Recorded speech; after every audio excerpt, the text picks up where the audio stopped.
सुप्रभात। आज हम सभी क्लास 6 के पाठ 5 पुरस्कार कहानी को पढ़ेंगे, जिसकी रचयिता जयशंकर प्रसाद हैं। इस कहानी के माध्यम से लेखक ने एक कृषि कन्या के देश के प्रति अगाध प्रेम एवं त्याग को बताया है। तो सबसे पहले हम जयशंकर प्रसाद के बारे में थोड़ी जानकारी देते हैं। जयशंकर प्रसाद का जन्म 30 जनवरी 1889 और मृत्यु 15 नवंबर 1937 को हुई थी।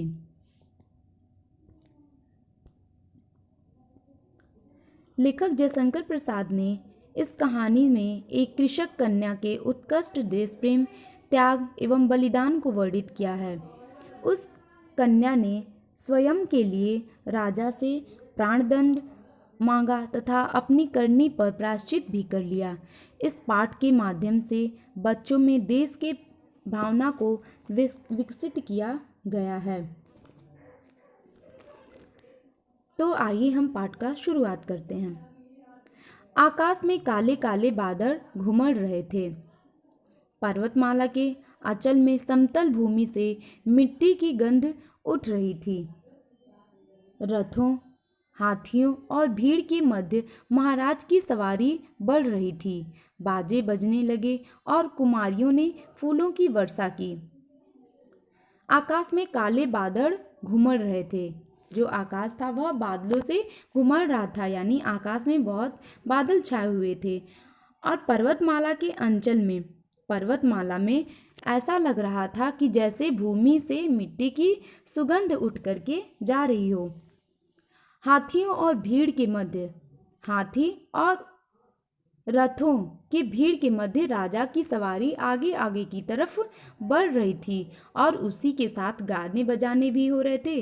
और राजकुमारियां जो थीं वो फूलों की वर्षा कर रही थी महाराज के ऊपर।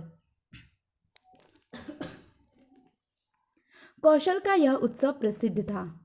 यह कौशल देश के बारे में बताया जा रहा है कि कौशल देश में ऐसा एक उत्सव होता था।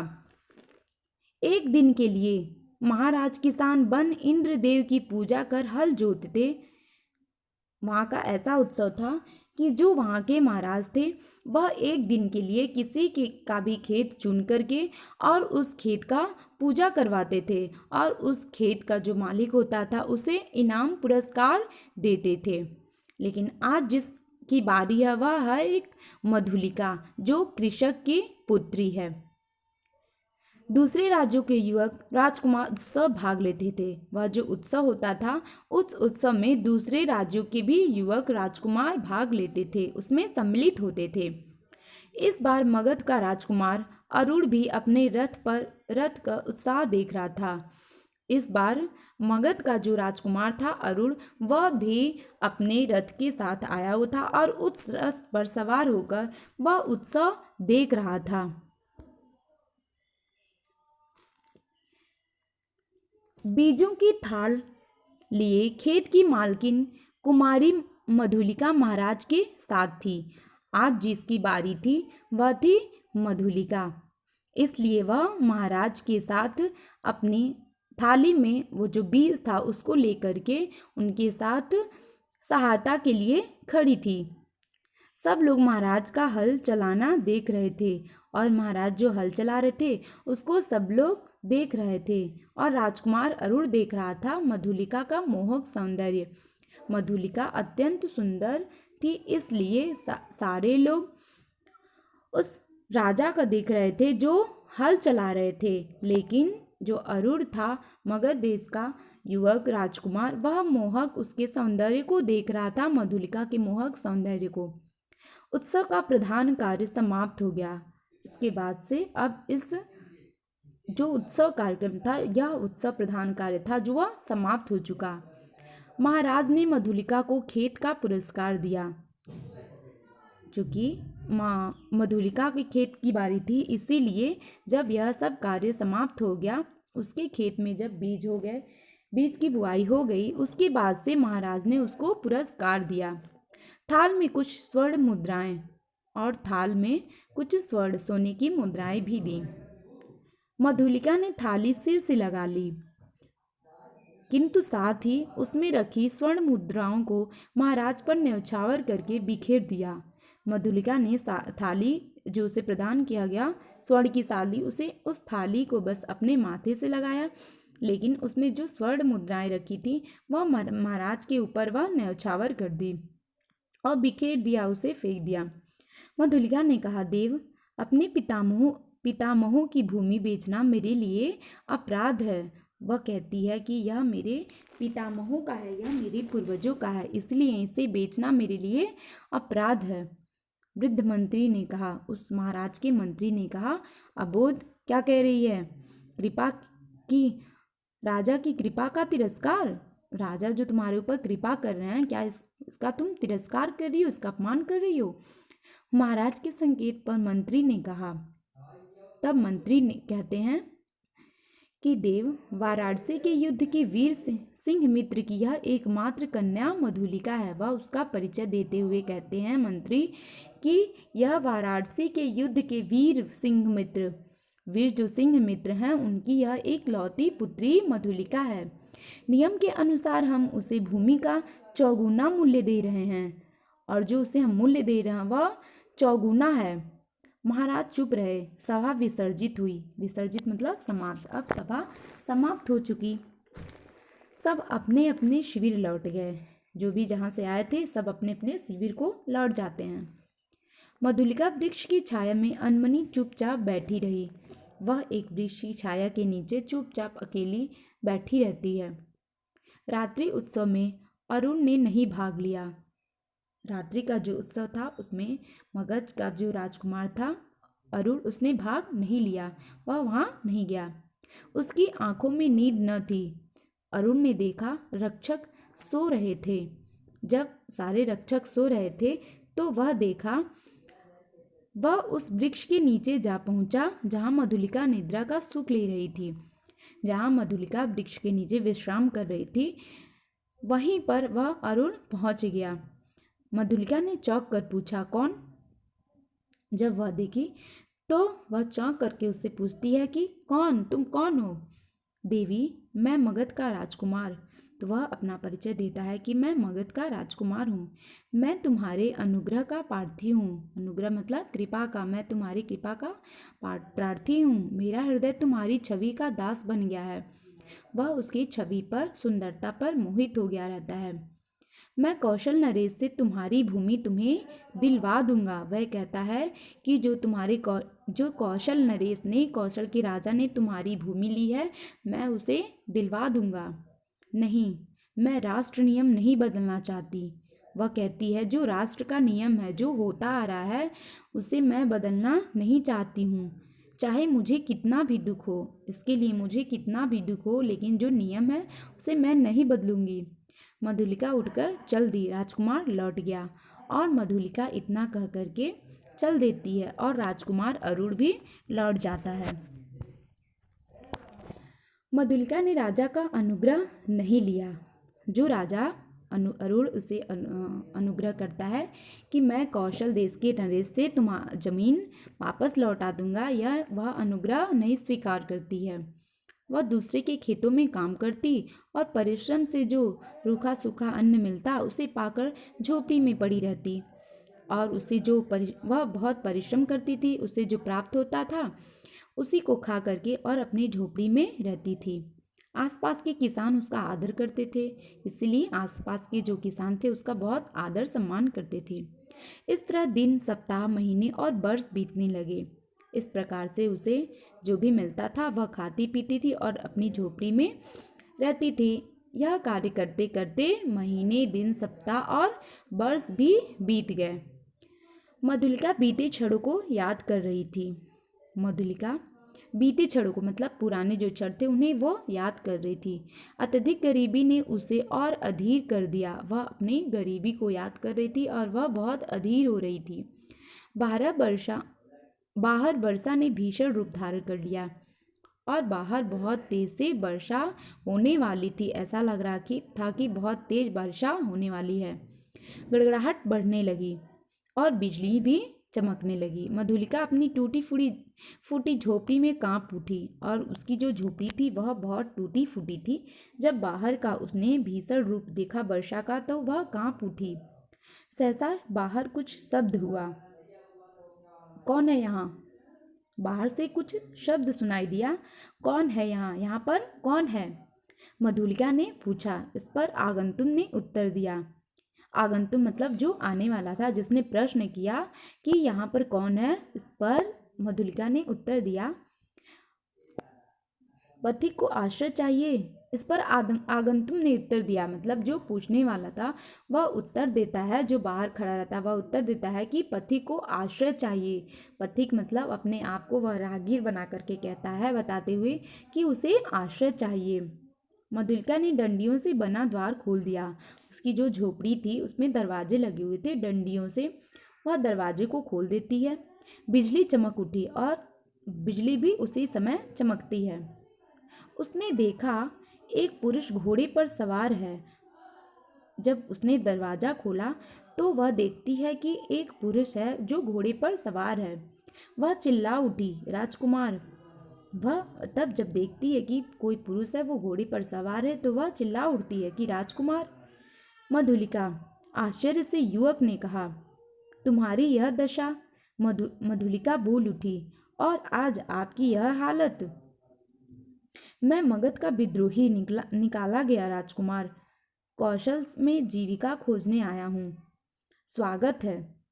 वह कहती है कि आपका स्वागत है। जब अश्वारोही जो रहता है, घोड़े पर जो सवार रहता है, वह कहता है कि मैं मगध का विद्रोही हूँ, मुझे निकाला गया है, मतलब मैं निकाला गया राजकुमार हूँ। मैं अपनी जीविका खोजने के लिए कौशल में आया हूँ। शीतकाल की कोहरे से घिरी चांदनी में बैठे अरुण और मधुलिका परस्पर बातें कर रहे थे। वो दोनों बातें करने लगे। इतनी गरीबी में इतने सैनिक साथ रखने की क्या आवश्यकता है? वह कहती है कि इतनी गरीबी है तो इतने सैनिक अपने साथ क्यों रखे हो? मैं अपने बाहुबल से नया राज बनाऊंगा, ऐसा अरुण कहता है। ओह, तो तुम्हारा उत्साह कम नहीं हुआ? फिर मधुलिका कहती है कि अच्छा, तो तुम्हारा उत्साह अभी भी कम नहीं हुआ है। तुम्हारी इच्छा तो मैं प्राणों की बाजी लगाकर तुम्हें कौशल के सिंहासन पर अपनी रानी के रूप में बिठा दूं। वह कहती है कि अरुण कहता है कि अगर तुम्हारी इच्छा हो तो मैं अपने प्राणों की भी बाजी लगा दूं और तुम्हें कौशल के सिंहासन पर बैठाकर तुम्हें रानी की पदवी दे दूं। मधुलिका कांप उठी, वह डर जाती है। कहती है, क्या यह सत्य है मधुलिका? अरुण कहता है कि हाँ, यह सत्य है। कौशल नरेश तुम्हारे लिए चिंतित हैं। वे तुम्हारी प्रार्थना अस्वीकार नहीं करेंगे। कौशल के सेनापति अधिकांश सैनिक लेकर दस्युनाश के लिए बहुत दूर गए हुए हैं। वह कहता है कि कौशल के जो अधिकांश सेनापति हैं वह सैनिकों के लेकर के दस्युनाश के लिए, मतलब डाकों के विनाश के लिए बहुत दूर गए हुए हैं। और वो कहता है कि यही मौका है, यही अवसर है। जो कहोगे वही करूँगी, मधुलिका ने कहा। मधुलिका ने कहा कि जो तुम कहोगे मैं वही करूँगी। अगले दिन कौशल नरेश के दरबार में आकर मधुलिका बोली, देव, 3 बरस हुए मेरी भूमि ले ली गई थी। अब 3 बरस हो चुके थे। मधुलिका जाकर के कौशल नरेश के दरबार में कहती है कि हे देव, हे महाराज, अब 3 वर्ष हो गए, 3 साल बीत गए, मेरी जमीन ले ली गई थी।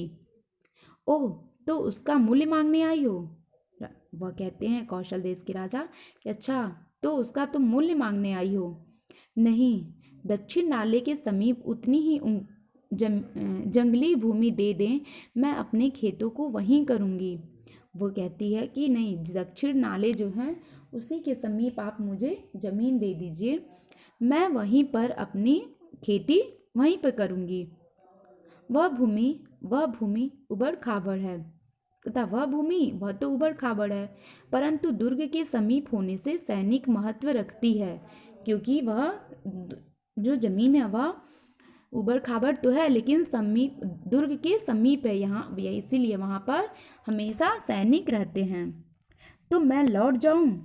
मधुलिका कहती है, तो क्या मैं लौट जाऊं? जब राजा कहते हैं कि वह जमीन भले ही उबड़ खाबड़ है लेकिन वह महत्व रखती है, तो मैं लौट जाऊं, ऐसा मधुलिका कहती है। सिंह मित्र की कन्या, तुम निराश नहीं लौटोगी, मैं मंत्री को पत्र देने का आदेश देता हूँ। वह कहते हैं कि तुम सिंह मित्र की पुत्री मधुलिका, तुम निराश नहीं लौटोगी, इसलिए मैं मंत्री को पत्र दे करके यह आदेश करता हूँ कि तुम्हें जमीन दे दी जाए। जय हो देव, वह फिर जयकारा लगाती है। कहती हुई मधुलिका राज मंदिर से बाहर आई। वह राज मंदिर से दरबार से बाहर आती है। दुर्ग के दक्षिणी नाले पर झाड़ियां काटकर मधुलिका का खेत बन रहा था। अरुण के आदमी वहां स्वतंत्र घूमते, और वहां पर अरुण के जो आदमी थे वहां पर स्वतंत्र रूप से घूमते थे, उन्हें कोई भी रोक टोक नहीं था। एक दिन अरुण ने कहा, आज रात के तीसरे पहर मेरी विजय यात्रा होगी, मैं कौशल का राजा बनूंगा। आज रात झोपड़ी में बिताओ, कल से तो महाराज मंदिर में तुम्हारा निवास होगा। अरुण उससे कहता है कि आज तुम झोपड़ी में दिन बिताओ, लेकिन तीन पहर के बाद, 3 रात के बाद मैं विजय प्राप्त हो जाऊंगा, विजय को प्राप्ति करूंगा और मैं कौशल का राजा बनूंगा और तुम राजकुमारी बनोगी और राज मंदिर में तुम्हारा निवास होगा। कौशल देश में राज दरबार में तुम रानी के रूप में होगी। मधुलिका उठ खड़ी हुई। यह सुनकर के मधुलिका खड़ी हो जाती है, झोपड़ी की ओर बढ़ती हुई सोचने लगती है, और वह अपनी झोपड़ी की तरफ बढ़ती है और सोचने लगती है, मगध कौशल का शत्रु है, शत्रु की विजय। नरेश ने क्या कहा था, यह वीर सिंह मित्र की कन्या है। नहीं नहीं, वह पुकार उठी। फिर वह कहती है, नहीं नहीं, ऐसा नहीं होगा। रात का पहर बीत चुका था। वह राह पर खड़ी थी। लगभग 100 अश्वारोही चले आ रहे थे। आगे आगे सेनापति चले आ रहे थे। वे बोले, कौन है तू? मैं अपराधी हूँ, मुझे पकड़ लो। क्या है, साफ बताओ। आज रात श्रावस्ती दुर्ग पर दक्षिणी नाले के पास से आक्रमण होगा, किला शत्रुओं के साथ होगा। क्या कह रही है तू? सेनापति ने चौंक कर कहा। वह उसे सेनापति को सारी बात बताती है कि आज नाली के पास जो दुर्ग है वहां पर दक्षिण नाले के पास आक्रमण होगा। फिर सेनापति कहते हैं कि क्या कह रही है तू? मैं सत्य कह रही हूँ, शीघ्र चलो। वह कहती है कि हाँ, तुम शीघ्र ही चलो सेनापति, मैं सही कह रही हूँ, सत्य कह रही हूँ। सेनापति ने 80 सैनिकों को दक्षिण नाले की ओर बढ़ने की आज्ञा दी और दक्षिण नाले की तरफ बढ़ने के लिए वह आज्ञा देती है और मधुलिका को साथ लेकर स्वयं दुर्ग की ओर बढ़ गए। वह सेनापति मधुलिका को लेकर के भी स्वयं बढ़ सकते हैं। जब मधुलिका बताती है कि वह अरुण विजय प्राप्त करने वाला है और वह आक्रमण करेगा। अश्वारोही को देख प्रहरी चौंक उठे। जब अश्वारोही को देखते हैं तो जो भी प्रहरी होते हैं वह चौंक उठते हैं। उन्होंने सेनापति को पहचाना।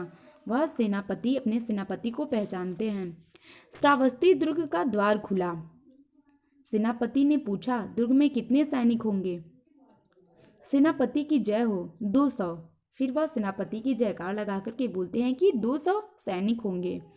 बिना आवाज किए उन्हें लेकर दुर्ग के दक्षिण ओर चलो।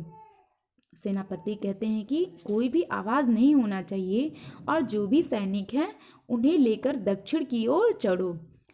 सेनापति ने मधुलिका को पीछे आने का संकेत किया और राज मंदिर की ओर बढ़े। और वह कहते हैं कि मधुलिका को इशारा करते हैं कि तुम पीछे से आओ और राज मंदिर की ओर बढ़े, और वह स्वयं राज मंदिर की ओर बढ़ जाते हैं। महाराज के पास जाकर बोले, क्षमा हो देव, इसी स्त्री के कारण मुझे इस समय यहाँ आना पड़ा। वह महाराज के पास जाते हैं और कहते हैं कि आप मुझे क्षमा कर दीजिए क्योंकि मैं यहाँ पे इस स्त्री के कारण ही यहाँ आया हूँ। महाराज ने कहा, सिंह मित्र की कन्या, तुम्हें तो दक्षिणी नाले के समीप भूमि दे दी गई थी। महाराज कहते हैं, जब मधुलिका को देखते हैं तो कहते हैं, अच्छा सिंह मित्र की कन्या मधुलिका, तुम्हें तो दक्षिण नाले के समीप पास में भूमि दे दी गई थी, फिर तुम यहाँ पर क्यों आई हो? देव, किसी गुप्त शत्रु ने आज रात दुर्ग पर अधिकार करने का प्रबंध किया है। चूंकि मगध और कौशल एक दूसरे के शत्रु रहते हैं, और जो अरुण ने षड्यंत्र रचा था, वह इस बात की सूचना के लिए वह कौशल के सेनापति को सूचना देती है। वह कहती है कि अधिकार करने का प्रबंध किया है, इसलिए मैं यहाँ पर आई हूँ। इस स्त्री ने यह संदेश दिया है। और वह सेनापति कहता है कि इसी स्त्री ने मुझे यह सूचना दिया है, इसीलिए मैं इस स्त्री को लेकर के यहाँ पर आया हूँ। महाराज ने पूछा, मधुलिका, क्या यह सत्य है? महाराज फिर पूछते हैं कि मधुलिका, क्या यह बात सत्य है कि तुम यहाँ पर इसी के कारण आई हो? हाँ महाराज, तुमने यह सूचना देकर पुरस्कार का काम किया है। महाराज ने कहा कि यह तुम जो बात बताई हो वह अत्यंत ही अच्छा कार्य किया है तुमने, और यह कार्य करके तुमने पुरस्कार का सम्मान प्राप्त किया है।